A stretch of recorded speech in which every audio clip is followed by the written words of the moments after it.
I'll show you how to perform transmission adaptation on a Volvo. So what you want to do is you want to go to maintenance function, scroll at the bottom, select transmission adaptation, and then down here select Volvo and then Smart VIN.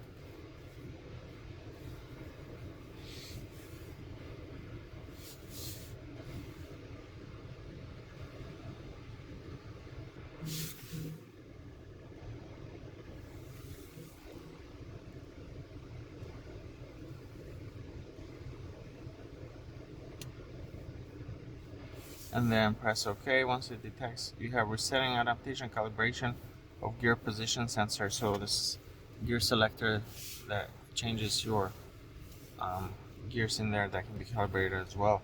But to reset the transmission adaptation values, read these instructions here, make sure you follow those, and then you have another set of instructions here, follow those, and then press start. And it takes about a minute and it will reset.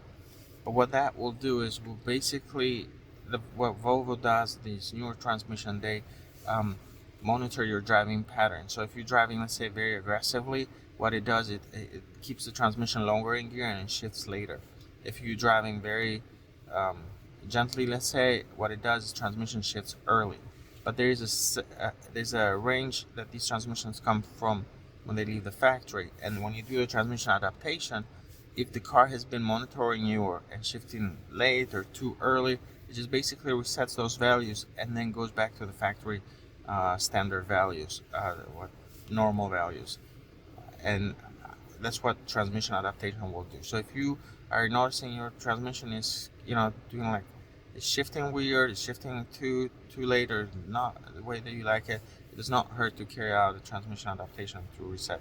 Now this is also recommended to do when you replace the transmission, do any work on the valve body and transmission and so on. But it's a very simple procedure, and that's all.